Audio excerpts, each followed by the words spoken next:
Marky Dragon, also known as Marcus Eikenberry in real life, and welcome to another roundtable for Shroud of the Avatar. Today's topic is me killing you. Think that's going to work out well? Go for it, man. So, today's topic is PvP. And isn't that right? I think so. You looked confused all of a sudden, and you're I like got the the PvP memo. master. Yeah. Yeah. I heard you got the short sword too. I did. I saw. That's what Frank told me. Yeah. It's called a dagger. Oh. A dirk. A Yeah, dirk. we don't use those in PvP. Oh. Okay. Unless you're a thief. The thieves use those. Yeah. 'Cause So, your camera's kind of not happening. I didn't know if you noticed that. oh well, you know. Just FYI. Okay. It's working on the live stream, so Okay, good enough. All right. So, okay. First off, for those people who have not run into Shroud of the Avatar before, it is it's a medieval fantasy game that's close to an MMO. They call it multiplayer, but it's close to an MMO, where we get to play with our friends and we get to live in this wonderful world that is themed after the Ultima flavor from previous Ultimas. So it could not be called Ultima Online whatever, but in spirit it is. So, and it's designed by Richard Garriott, who, you know, some of you know him for the Ultima series, and some of you know him because his father was an astronaut, and he's very famous because he is an astronaut as well. Or is it, what do they call a civilian astronaut? Astronaut. Oh, an astronaut. Okay, yes. Space tourist. He is the second human, or second civilian to ever go to space. So, and he paid his way. Interesting. It was like $35 million. Oh my god. Yes. Well. So, after he won a lawsuit with another game company, and then that gave him the money to do it. whatever works. something like that. That may not be the exact description, but anyway, so the subject today is player versus player, us killing each other, us in combat with each other, and Fear. Why don't you start this off with, you know, really? Let's just. Okay, this may sound dumb, but why don't you give us an explanation of PvP? What is it? Well, it's just when you have two actual human combatants going at each other for, whatever reason, but the eventuality of that is one of them is usually dead, and the other one gets to brag about it. I mean, in a nutshell. It's all about bragging rights. It's all about the bragging rights, that's right. Yeah. So now you, I think, are... See, this is funny, because you are like our resident hostile. And Frank is like our resident safe guy. He's the other side of the spectrum. He is completely opposite of the spectrum. Would never probably think of killing another player unless he was being attacked. Is that right, Frank? Yeah, that's pretty accurate. I'm in it to play the game, and I don't. Oh shit! Nice shirt. Oh, thanks. Way to change topics. That escalated. That is a nice shirt. I'm rocking the Marky Dragon shirt today. Yeah. Okay, continue on. Okay, so I'm in it to play the game, and I am not really playing the game to prove that I'm better than some other player, because I never am. I'm just not interested in that. It doesn't appeal to me at all. So I want to play the game and kill the monsters and get the treasure and enjoy the game without being pounced on by other people. Sorry, I just thought that was The taunting begins. that was funny, but okay. So Yeah. So Fear. Yes. What is it about being in combat with another player that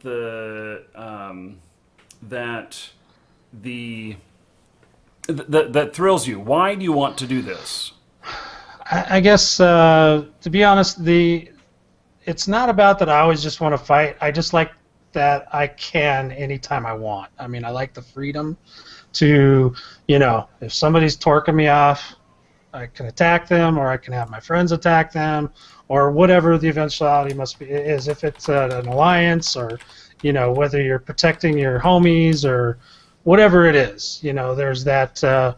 It's you don't know what's going to happen. It's not like a dungeon where you kind of figure out, okay, the dragon's going to do this 3 times, and he's going to do that, so we got to do this, and we got to do that. When it's a human, it's unexpected. Yeah, you never know. I mean, and I'm not saying I win all the time or anything like that. Probably because you're going to pull out your sword and find out it's a dirk.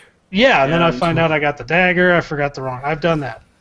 Really. Brought the wrong ships to the thing. Whatever. But it's more the thrill of the freedom to just somebody could attack me at any minute. It keeps the adrenaline going for me. I know a lot of people don't like to play games as an adrenaline rush, but I'm not going to jump out of an airplane, so I use this.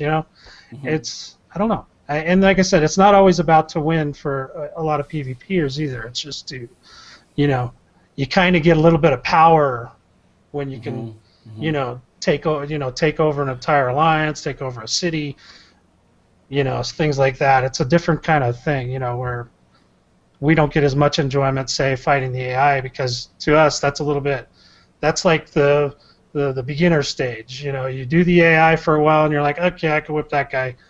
What can I do with this guy? And that's kind of where we go. I know that for myself, yes, I like to when there are things that I'm doing, like crafting and stuff. I do not want to. I don't want to be attacked, but at the same time, I like the fear factor, the adrenaline rush when it happens, and the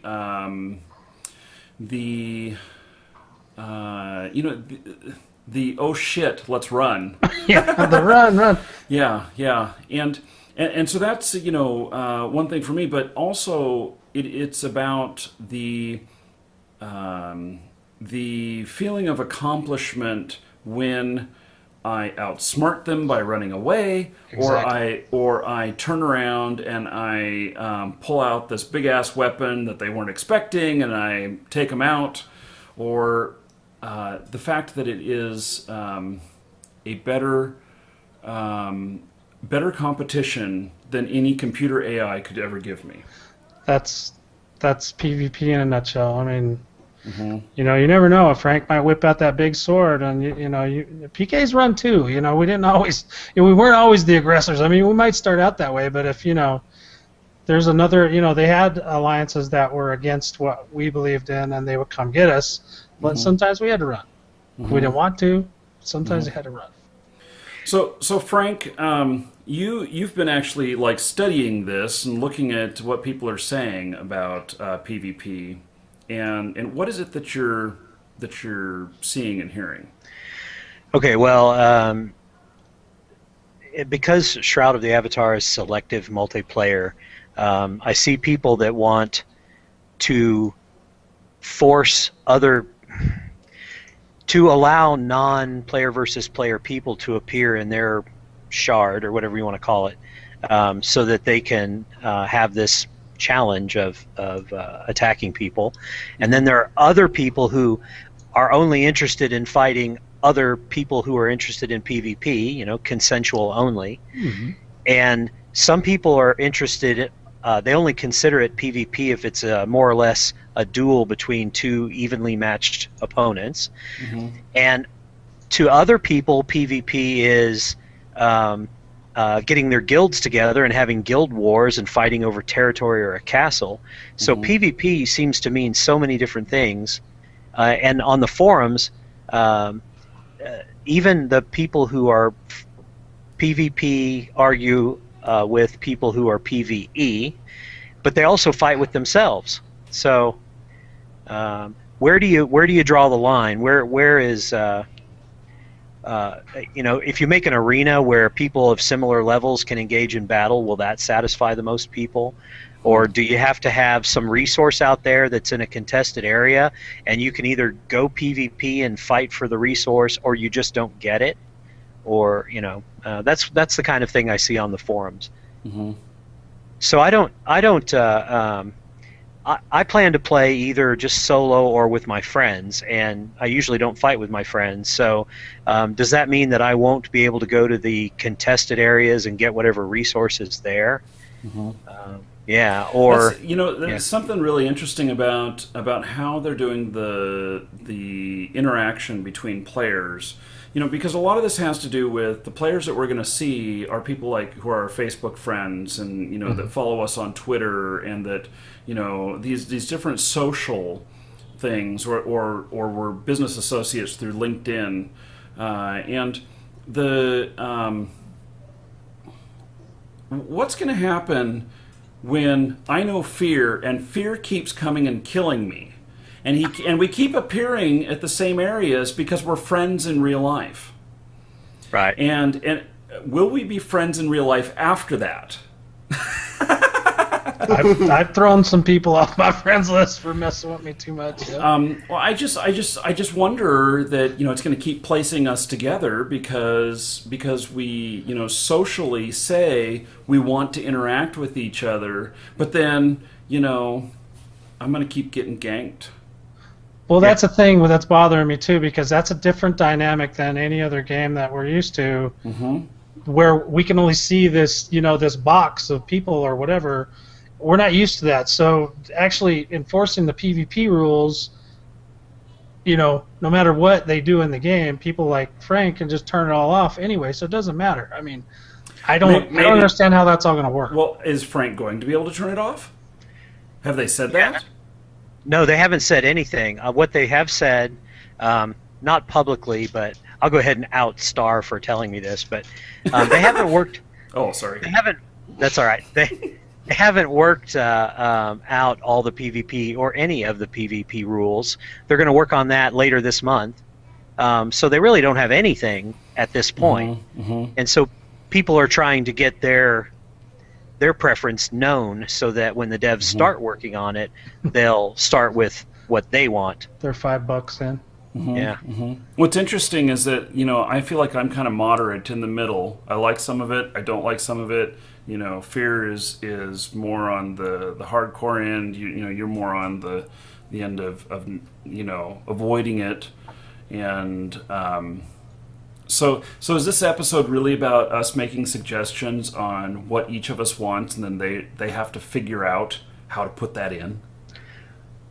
Well, I wanted you guys to explain to me how PvP would work best, because we don't know how Shroud is going to do it, and I can't really get rational answers on the forums. I've gotten a few, but I was talking with Fear earlier about whether it should be the player that's flagged PvP or whether it should be location based, where you wander outside of town and when you cross that line, now you're vulnerable. Or if you set that switch and say, well, and we don't even know that a switch exists, but if you put it to PvE, you won't ever see a PvPer, so you just don't have to worry about it. And if you set it to PvP, then everyone you see will be PvP. You can attack them under whatever rules PvP's on. But then what happens if I want to be PvP and you're PvE? We'll never see each other in game. I believe that that's the case, and I don't know how they're going to work around that. That really sucks, especially as a merchant who wants to serve both. Well, you should be able to serve both, because your vendor will be an NPC that will be in everybody's world. Yeah, but I want to talk to my customers. Well, then that's a problem. Yeah. Well, and Frank, I'll tell you, the way I think they need to, they're going to need to address it like we were talking about. The way you said, there's people that like it this way, there's people that like it that way. They're going to have to address PvP separately in those different realms, because not every PvPer wants to do PvP every single way there is to do PvP. Right. Like I'm more of an Alliance, a Guild War guy, like one of those people you were talking about fighting over the castle. I'm one of those guys. That's my main thing. Siege. Sure, I can do arenas, stuff like that, whatever, but mostly I like to do that huge combat. So I think they're going to have to address it separately as different issues. I think they should just give us all tanks and we can just shoot each other. Yeah. That's fine. I'm down Okay. with that. Problem solved. OP, but yeah. Okay, so let me just ask this: should there be a switch that you can turn off in a short period of time, like Marky's PvP and I'm PvE, and I decide I want to adventure with Marky? I can set PvP and go immediately to PvP mode, or can he set PvE and go immediately to PvE mode? Or should there be a timer of 30 minutes or an hour or a day or whatever? I don't like the modes at all. Okay, so you shouldn't. You don't think there should? I think everybody should be equal. This is Felucia and Trammel, which I thought was a horrible thing that happened in Ultima Online. I was telling Frank about that. Told him everybody left Felucia, went over to Trammel. Yeah. Because they could. And it's like, oh, you guys killed me. You really, part of this is that if you fear for your life, for your character's life, in the game, and you have some things that you want to go and do that put you at risk, then you need to team up with other players to accomplish those. You need your bodyguards. Back in Ultima Online when it first started, there was no on-off switch or anything. In fact, you could attack another player right in town. You'd get ganked by the guards, but you could even attack another player in town, and you might get a second hit in and kill them if you were, really had everything, going nicely. But it was difficult, and so you had this relative safety in the towns. But then when you went out into the other areas, you didn't have that same safety. And but at the same time, Reds, the PKs, couldn't come into Britain. I told him that. Yeah, you'd get couldn't ganked. set foot across the line. So I would have my shop out in some place that is neutral, and that allows both. And I do remember having many PKs in my shop at the same time, while I had other civilians in the shop at the same time. And sometimes there was some strife or whatnot, but other times it was it worked out good. Now, I always wondered if they were going to stab me in the back, and so I was a lot more cautious on what I was doing. Like, I wouldn't be stalking the store while they were there. But you were probably more worried about the thieves taking your keys off you or something. Yeah. Well, that's something we don't know in Shroud. They said that the towns were all going to be together and there wouldn't be any wilderness housing. So I hope then that there's a village that's in neutral territory, because as Scott, I don't know if Scott has a microphone, but Richard Garriott described. Okay, Richard described towns that were safe with relatively safe quarters in between them. And what if all the towns weren't safe, but some were? But then there were some that were Wild West towns where anything goes, where Marcus could put his shop and deal directly with the PvPers that maybe wouldn't be able to get into the safe towns. Mm-hmm. I want to be where I can sit on my porch and watch people dueling out in the alley. And then you can stand over their body and say, "You're going to need some new armor." No, I'm going to say, "Die, mother." Marcus's next job, instead of merchant, he becomes a bookie. Yeah. Yeah, taking bets. I can see Marcus saying that too. Yeah. Yeah. Screaming at him in voice chat. Yes. So I don't want to monopolize the hangout, but I have a list of things that seem to be questions that people want answered, and I wonder if I could throw them out and have people give their opinions of them. Sure, let's do it. Okay, so gear related question.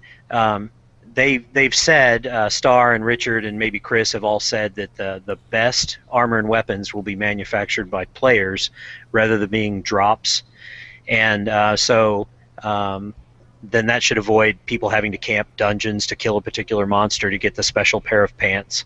And so is that the best way? Is that a good way for PvPers to have the best gear craftable? Does that make a difference? I don't think it makes a difference either way. I don't think, and a lot of PvPers, especially from UO times, we don't want anything that's going to going to take us a lot of time to re-gear and get back into battle. So we used to just run around, and the easiest armor to get at the time was like bone armor. And we would have stacks and stacks of that stuff. And, you know, we would just get back into it. I don't think the PvP should be based off of gear. It's more of a, you know, it's like you said, the outsmarting them, beating them, you know, skill-based wise. I know it's not going to be a Twitch thing where we're not going to have little joysticks and all that, but you know what I mean? But there's ways you can set up your attacks to do better than the other. It's, you know, it's more like playing those old Madden football games. You set up what you're going to do and then let it go or whatever. However they're going to work it out. You know what I'm saying? But I think they were talking about doing a more of a kind of a turn-based combat thing. I believe More or is less. what I heard. What? Yeah. What? Yeah, it's going to be some kind of a turn-based thing.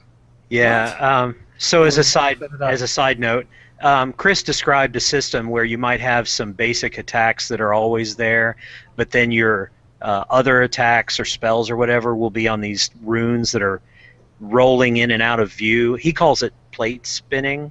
So if you want to if you see an attack that you think you want to use, you're going to have to direct your attention to it to keep it visible until you're ready to use it. And so some randomness, so that you won't have a script that's push button 1, push button 2, push button 3. Right. They'll be moving around. So, and he said, so for the lower level combat where it's take out your knife and kill the rabbit, you won't use this system. You'll just take out your knife and kill the rabbit. But for the higher level battles, you'll have this kind of moving card system that's what's available at this moment to choose from. Yeah, I kind of see it in my head a little bit, but I'm kind of going, I wish I could see what it looks like. That sounds very interesting. It sounds a little bit like Might and Magic. So, I'd be yeah, willing to that's try kinda- it, but I'm going to proceed forward with caution on that one. Yeah. Right. Yeah, I don't know how that one's going to work out. I don't know if anybody else is doing anything like that or where they came up with the I idea. or mean, whatever. you know, then what's that game out that everybody's watching right now? Hearthstone, Oh, Hearthstone, yeah. and it's a card game, and but it's PvP, Right. and so you know, as a card game, you know that's kind of what this sounds like. It may have some of that flavor. Yeah, it rolls the cards in. You get the cards off the deck, and whatever you get, that's what you can play that round. And then us You people hit who 'em. are super rich, which is not me, you know, Frank. then we buy the you know, then the people who have money, they buy the stacked decks. They weigh each deck of cards to see if one has foil in it. Yeah. Mm, Yeah. I like it. Something. Chris promised not to do that. He's not going to let them buy their way to the top. He's not Right. going to foil any cards. Right. He's just going to foil our ability to have combat. Well, there'll still be, you know, even Fear, Yes. even if it was card based like this Hearthstone game, and it's still PvP. It really is. It's still the competition. It's still trying to crush the other player and do it with style. And Little and skill, sometimes yeah. you're going, oh my God, that was amazing. Yeah. You know. No, I'd like to see it. I can't really make a judgment call until I play it, you know. But I don't have a problem. Just I'm thinking about it. I'm like, well, depending on how they implement it in here in Shroud, sure, maybe that could hang. I mean, it's an MMO. It's not a, you know what I mean. It's not a shooter, whatever. It's not, you know, Mortal Kombat. It's an MMO. So yeah, I'm gonna be a little bit more lenient about how they present it to us, and check it out. But I've seen, I think in Ultima Online 2, they also had a similar system where they were it was kind of like you were lining things up to be played. You know, to like go down Like the list. You know, stacks of sets of items. yeah, it's been so long I can't remember what they called it, but it was a queue. That's what it was. It was you stick commands in the queue, and hopefully you know your opponent didn't do as well or whatever, or forgot to put a command in or whatever, and then you beat the hell out Or of they it. got caught with their queue down. Yeah, I hate when that happens. So, Tony, what do you think about gear and PvP? Let's hear from the young guy. Gear and PvP. I'm more of a kill on site person. Take the gear and bank it. That's it. Bank it or sell it. He's a Yeah. hoarder. He's a PvP hoarder. That's me. Love that guy. Love that guy. So you sell the gear to pay for your own combat. Pretty much. So you definitely want to be able to loot their gear. But do you think the kind of gear you're wearing should have a big influence on the combat? I think I know the answer to that. Yeah. A little bit. So what about you, Scott? I kind of like how they did it in UO. The influence was, if you had really nice gear, yeah, you were in a better position, but you're at a lot of risk of losing stuff. Yeah. Well, see, it was the whole cost of the item versus it was a great the protection. balance, you know. Yeah. And, I kind of like that. So. Yeah. Well, let me ask the next question then, because it kind of ties in. So, should your death be handled differently? And the point of this question was, if you're in a mass battle with other PvPers and you die, I guess you could grab your next set of gear, throw it on real quick, and get back in the battle. And there seem to be people that want to avoid you being able to do that. So where do you guys stand on that issue? Well, for me, again, I think it should be addressed depending on the type of combat we're talking about.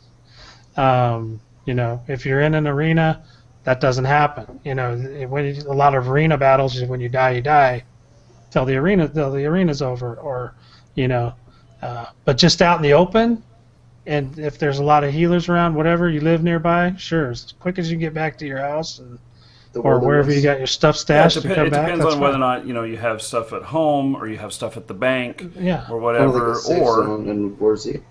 Well, kind of, yeah, or whether or not you you get resurrected close by and you go and pick up your stuff while you're evading whatever killed you before.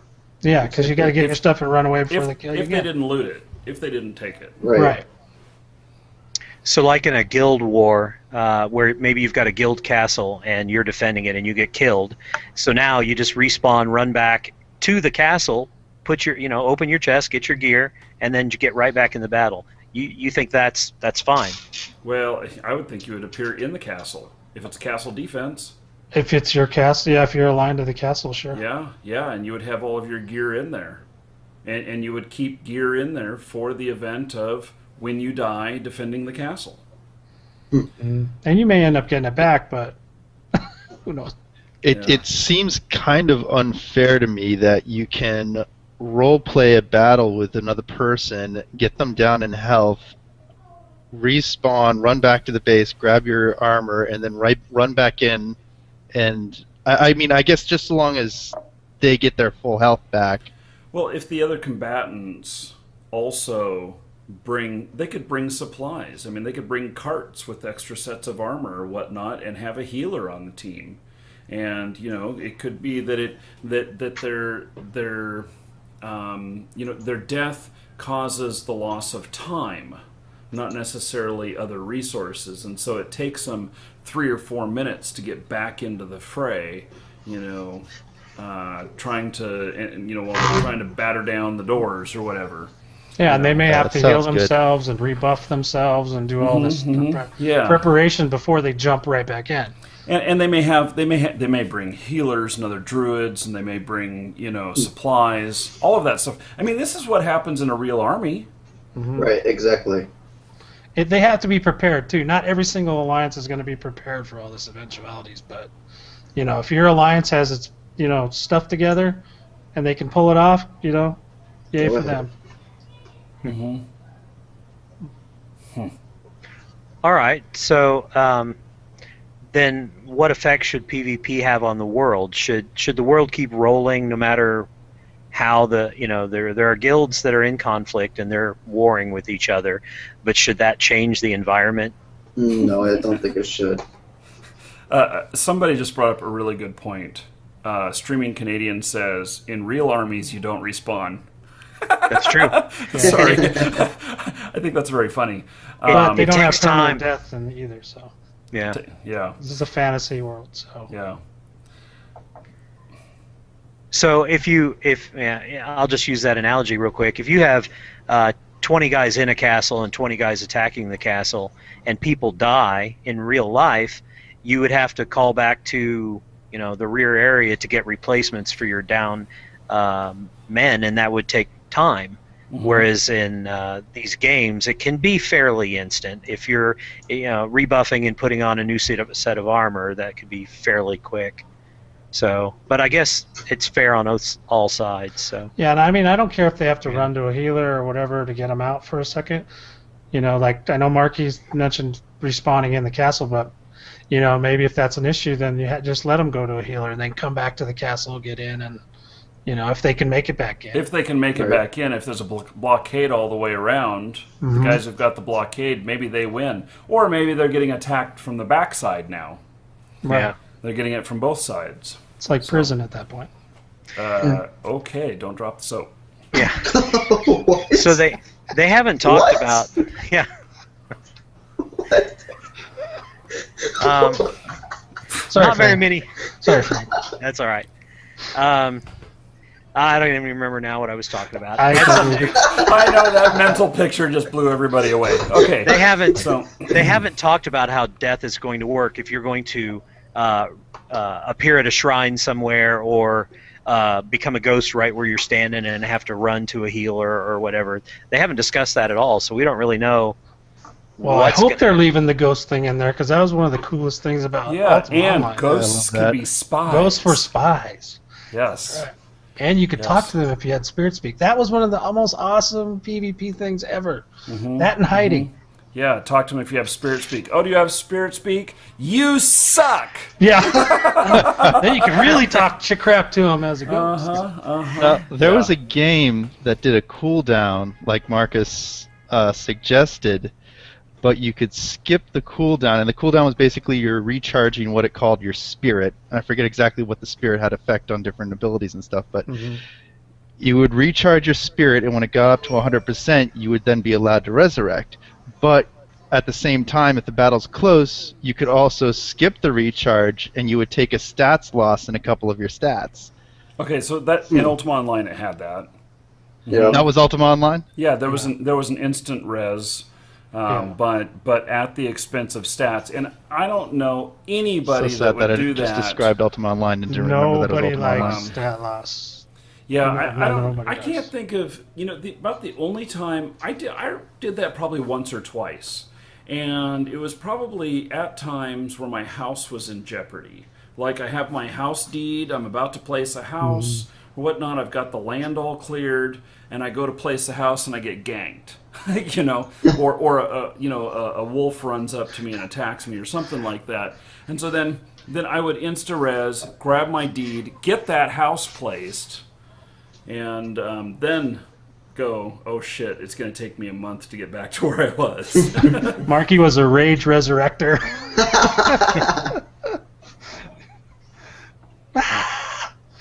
Yeah, I broke a few mice. Yeah, I heard about that. Too bad you didn't have video of that one. That could have went viral. Yeah. It's a good thing I didn't have video of that. Yeah. Everybody'd be afraid of me. Well. Yeah, okay. Okay, Frank. What else you got there, Frank? Well, I'd asked about the difference between PvP death and PvE death, and we just talked about resurrect time, I guess, but So I don't think there should be any difference, is my opinion. You die, you die. Right. So, okay, so there was a version of PK in a game that I played where they called it PK Light, but you didn't lose anything from a battle. There was no penalty for death for those battles. But if you were to go out in the countryside and get killed by a monster, you had a certain percentage of your stats that were down for a while. But so what do you think of PK Light, where two guys consent to a duel and there's no penalty whatsoever? I don't think anybody cares about consenting to a duel.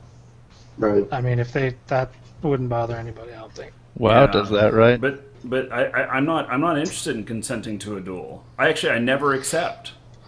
It's not to me. It's never about the dueling. It's about the surprise and the fear. And there's no fear in dueling. Right. Okay. So you're a separate type of PvPer. Some people play for that adrenaline rush that you're talking about, and other people don't consider that PvP. They consider that PK maybe, Well, and then PK is when I go and kill a Bambi. okay. Yeah, So- these are called. Yes, that is the term these days. That was not around in Ultima Online. I know, I was but kidding. Bambis are defenseless other characters that really can't fight back very much. They usually only take one bullet. Right. Frank's a band. So- So, Yeah. Well, hopefully I'm not a Bambi. Actually, he might not be. I hope I'm not a Bambi. Yeah, I try very hard to I intend to be out fighting dragons, so I want to have the skills and the weapons and the armor to defend myself. And I've played other games where I had to engage in PvP, and sometimes I won, but I found that I didn't like that. Some people consider PvP dueling.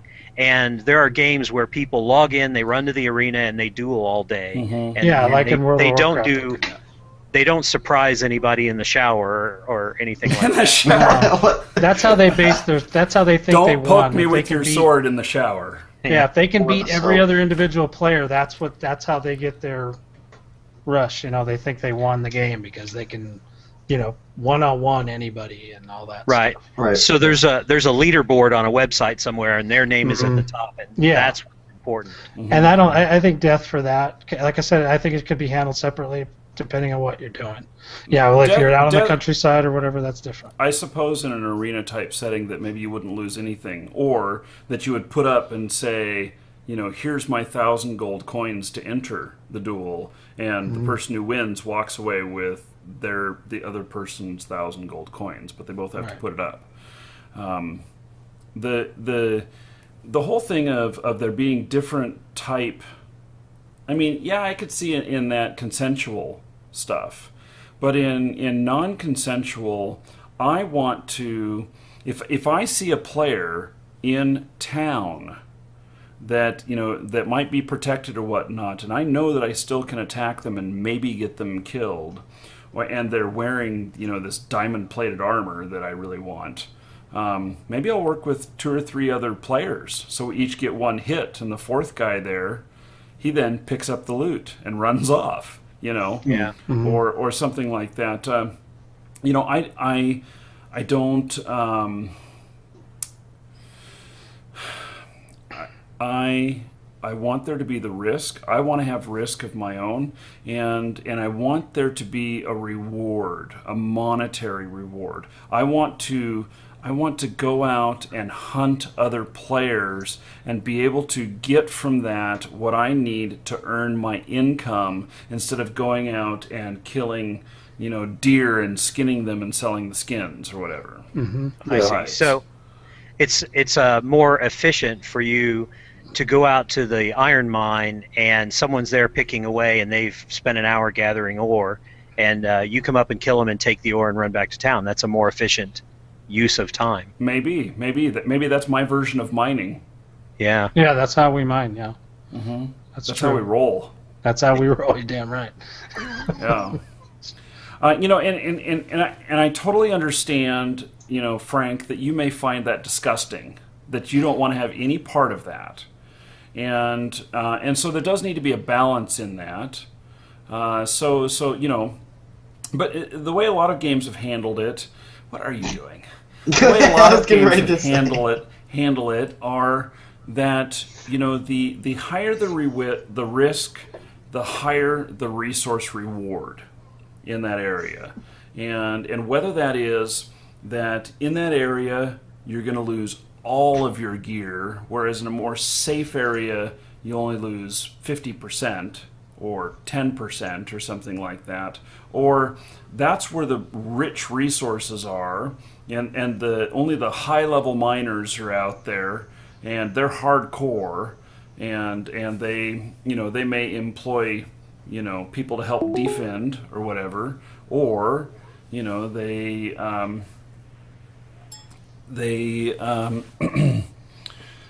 They may be able to do a lot of damage with a pickaxe too. You never know. It just depends on how they work it out. Yeah, I don't. Yeah, I would prefer not to run into a iron mine and kill someone and take their ore. But if I'm playing in a world where I know that can happen, I'll watch for that. Well, But yeah. with selective Traps. multiplayer, I can set myself to solo or friends only, and hopefully my friends wouldn't come in and steal my ore. They'd come in and Well, say, that's- "Hey." That's Go going ahead. to tick me off if I can't meet anybody I don't know. Well, you could set it to open player and then meet people you don't know. Well, but then, when I'm out mining, all I do is just set it to just my immediate friends, and then I never encounter anybody else, and there's no risk in it. And so, why would I go? Why would I have my? It'd be just a matter of having my setting wrong. Whenever somebody comes and ganks me and takes all my ore. If they had that type of feature, Sorry, go ahead. Tony?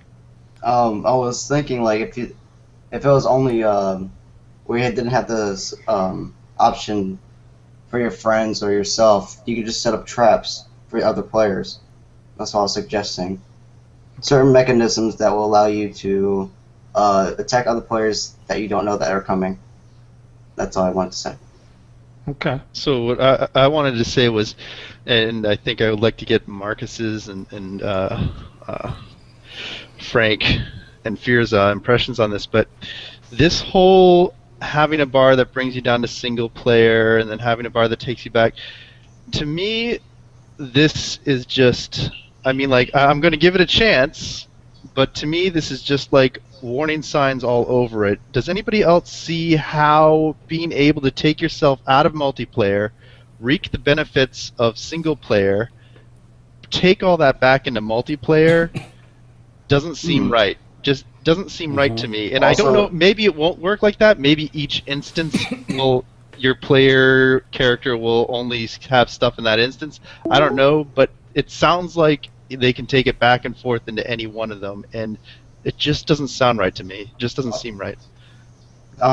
It's if they even did that, they can also just farm the hell out of the game to where they can get awesome armor. That and is everything. that is exactly what I'm thinking. There has to be risk on resource gathering. So Yeah, it's not right. If it's that open, it's not going to work out very well. Yeah, I just Everybody's never gonna- got it. I just never got when they brought it up. I just never got how do you avoid that. Well, of course I have a different opinion. All right. Okay, so let's just say I play solo player and I farm the hell out of it and I have all the best stuff. And now I go to multiplayer and engage you in battle. Well, I'm not going to have the experience in PvP. You're gonna kill me immediately and take all that high level armor and weapons. And plus, I don't think the people that are going to be out adventuring player versus environment are going to then try to engage other players later. I think they're just going to move on with the story. I just don't see the people like. I mean, I can speak for myself. I'm going to get whatever I need to beat the story, and then I'm going to turn on multiplayer and try to do the side adventures that I can't do solo. wow, it sounds to me like you don't understand what the game is.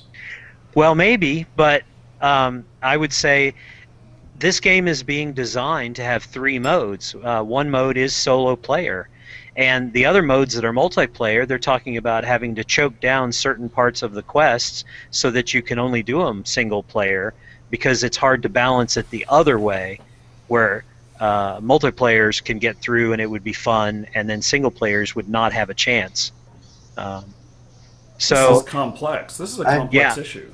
The Yeah. goal of it is not an MMO. It's a role-playing game. And if I choose to play it solo, that's fine. And if you choose to play it multiplayer with PvP, that's fine. But it's 2 different games. And Which You and know, it should I- be 2 different characters that you're Yeah. playing. You have your online Exactly. character and you have your multiplayer character, and or your single player character, and they do not intersect in between at all. I have an idea for that. If they had single player and multiplayer at the menu, you should have an option for either solo, but you can never go on multiplayer, or you could have an option for multiplayer and you can never go on single player. You can't switch back worlds if they had that type of option. well, they have said they have 2 single-player modes. You can be single-player offline which you can never bring online, Exactly. or you can be single player online. So if I'm playing single player online, and then I decide to open it up to multiplayer, how is it unfair that I would have armor and weapons that I acquired without risk, without player versus player risk? Because obviously there will be high-level monsters that I had to kill to get the high-level resources. I can tell you that this is not like a PvP problem or whatnot. This is an economy problem. Right. Oh. This is an economics problem. It's a matter of resources are not infinite, and if they are, the market drops. And if you can make all of this fine stuff in your single player and then bring it all and dump it into the world, you've just devaluated the entire market, and we have hyperinflation. And, Exactly. and that will just keep going and going and going until, you're paying, instead of 1 gold coin for the, for this sword, you're paying, it's like Mexico. You know how Mexico, there's like million peso notes. Right. A peso used to be $1. And so it just went way out of control. And Okay, well, that's an economic consideration that I hadn't thought anything about. So, Well, and I believe everybody's going to do that, what you're going to do, Frank. And when you come out of there, there's going to be 3,000, PKs just waiting, because they're all going to do the same thing. And here's the other issue, is that we are going to be overrun with farmers running bots on their single player version where there's no risk of getting busted whatsoever, and then they bring in all this loot into the game, and if they do that, I don't want to play. The market will be totally saturated. Yeah, I'm a merchant. So yeah, it'll be I could interesting. Going from MMO, everybody down to friends. You can take your character down to friends, down to single player.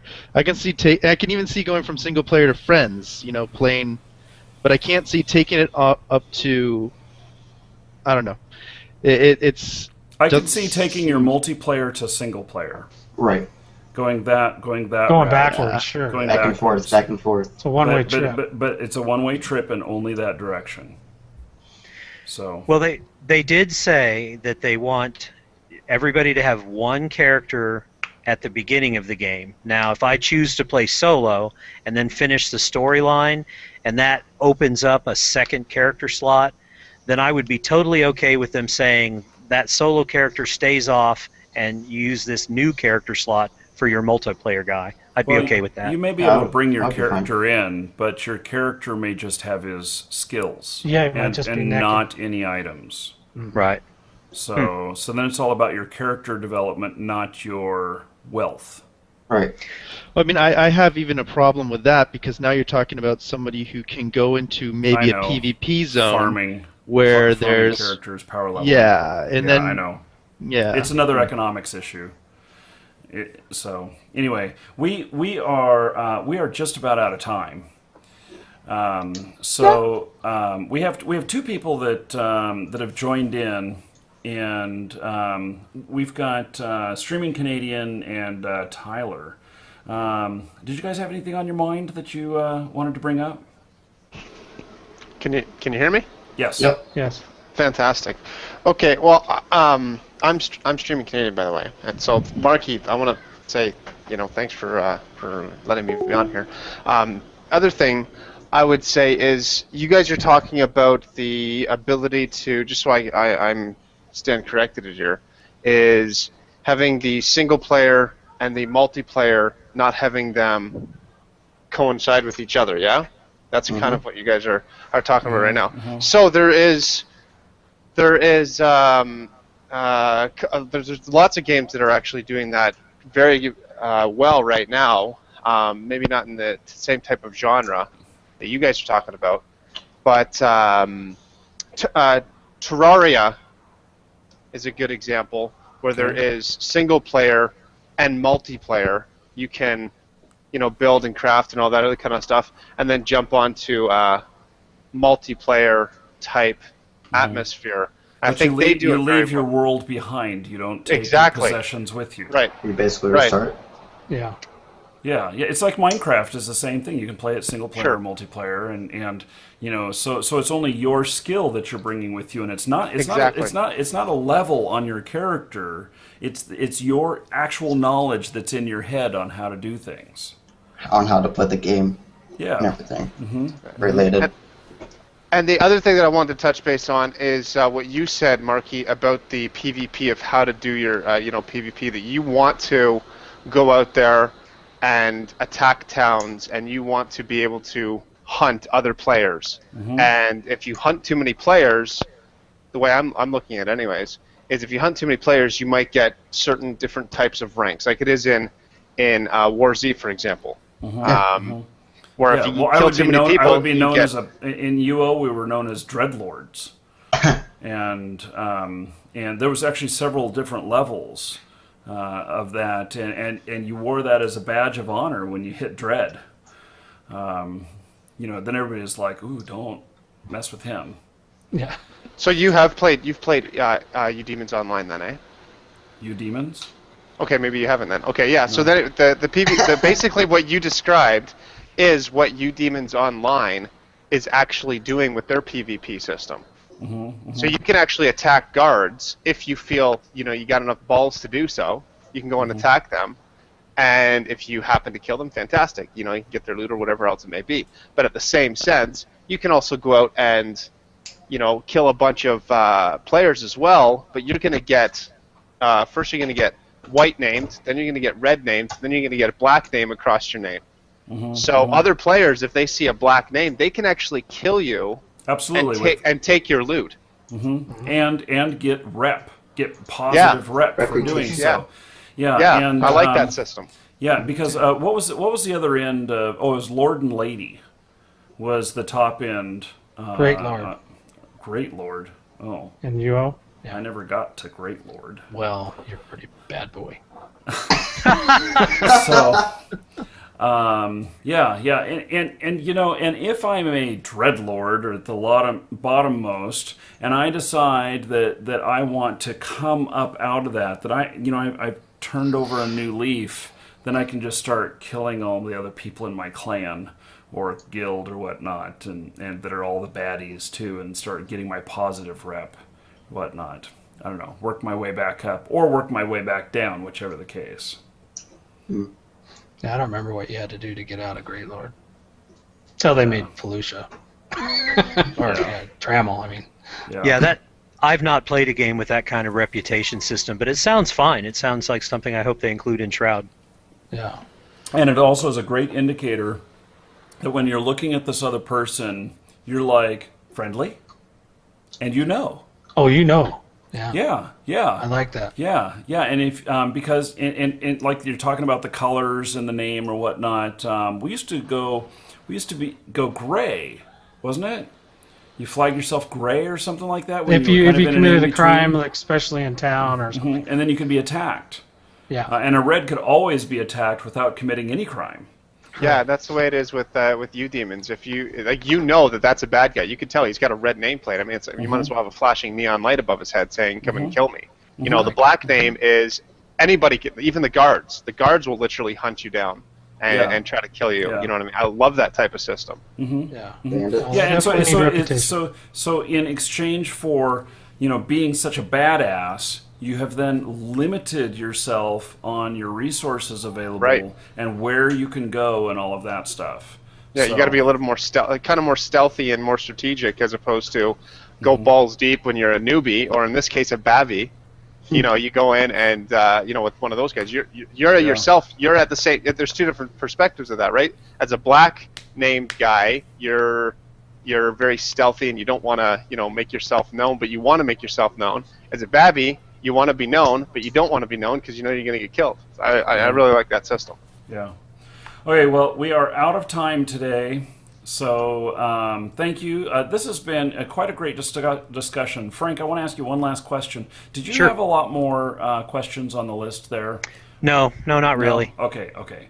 So just wondering if we needed to do another episode, because this is a good subject. Yeah, it is. And I think we've hammered out a lot here today of what we think about it. Now, whether or not everybody else thinks the same thing, I don't know. You guys can all leave your comments on the video, but I think we've maybe provided at least a couple of foundation thought processes here that Shroud of the Avatar can take with them to make their decisions on how this all is going to work out. So, Yeah. Awesome. okay, thank you, everybody. I appreciate it. And so we have a show scheduled for next week, but I have this rule that if there's nothing to talk about, we cancel it. So we shall see. News is kind of slow with Shroud of the Avatar right now, and it's really because they're in a kind of a heavy development mode. They're not really talking very much, and so the shows may be a little bit sporadic. But next time we got something to talk about, we will be here. So, thank you, Thanks, everybody. Marky. Okay, take care. Take care. Take care, Marky.